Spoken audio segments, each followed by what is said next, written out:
और बेहतर होगा। तो चलिए सीधा एक बार आपको फिर से ले चलते हैं उत्तर प्रदेश के लखनऊ की ओर, जहां पर मुख्यमंत्री योगी आदित्यनाथ नियुक्ति पत्र वितरण कार्यक्रम में संबोधित कर रहे हैं। एक निष्पक्ष और पारदर्शी भर्ती की प्रक्रिया के माध्यम से आप सभी के चयन के लिए आपको, आपके अभिभावकों को हृदय से बधाई देते हुए अधीनस्थ चयन आयोग को इस प्रक्रिया को पूरा करने के लिए हृदय से धन्यवाद भी देता हूं। प्रधानमंत्री मोदी जी ने देश के अंदर युवाओं को विकसित भारत के लक्ष्य को प्राप्त करने के लिए मिशन रोजगार के साथ अधिक से अधिक मात्रा में जोड़ने का जो संकल्प दिया है,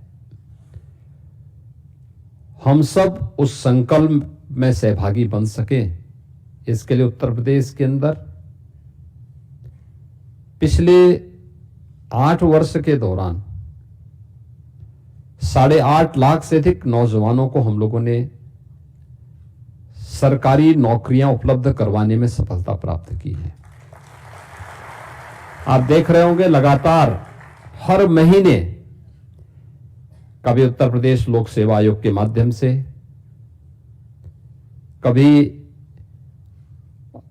अधीनस्थ सेवा चयन आयोग के माध्यम से, कभी शिक्षा आयोग के माध्यम से, कभी उत्तर प्रदेश पुलिस भर्ती बोर्ड के माध्यम से चयनित शिक्षकों के चयन की प्रक्रिया को सफलतापूर्वक या उनकी नियुक्ति की प्रक्रिया को सफलतापूर्वक संपन्न करने के उपरांत इस नियुक्ति पत्र के साथ हम सबको जुड़ने का अवसर प्राप्त होता है। और हमारा प्रयास होता है कि किसी भी नौजवान को उत्तर प्रदेश के अंदर चयन की इस प्रक्रिया में किसी भी स्तर पर भेदभाव का शिकार न होना पड़े, उसका किसी भी स्तर पर शोषण न हो, उसके साथ कोई भी भेदभाव न हो,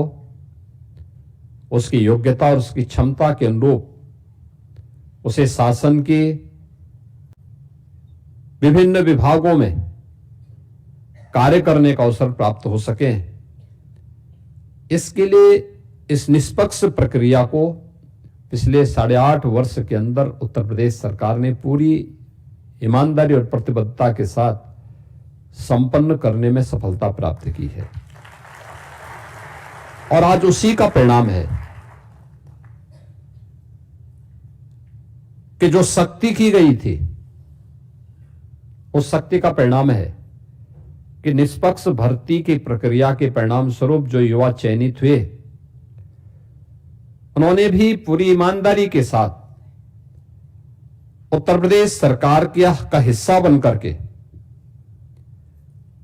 अपनी प्रतिभा और अपनी ऊर्जा का लाभ उत्तर प्रदेश को दिया। आज परिणाम हमारे सामने है। आप में से ज्यादातर लोग इस बात को जानते हैं। आज से 8 वर्ष पहले आप में से ज्यादातर जो नवनियुक्त अनुदेशक हैं वे अपने पॉलिटेक्निक में या स्कूली जीवन में रहे होंगे। और उस समय इस बात का अनुभव क्या होगा आप लोगों ने कभी कि उत्तर प्रदेश के साथ 2 बातें चस्पा थी। एक, उत्तर प्रदेश का नौजवान या उत्तर प्रदेश का कोई नागरिक उत्तर प्रदेश के बाहर जाता था तो उसके सामने एक पहचान की संकट खड़ी होती थी। लोग हे दिस से देखते थे। परिणाम था उत्तर प्रदेश के नागरिकों के मन में एक हीन भावना पैदा होती थी। और दूसरा, हमारे ऊपर एक लेवल लगा दिया गया था कि ये बीमारू राज्य है, यानी देश के विकास का बैरियर है। इतना बड़ा राज्य, इतना संसाधनों से भरपूर राज्य, प्रकृति की और परमात्मा की असीम कृपा वाला राज्य, जिस राज्य में बार बार ईश्वर को भी अपने किसी न किसी अवतार के रूप में जन्म लेना पड़ा, आना पड़ा, ऐसा राज्य और बीमारू हो जाए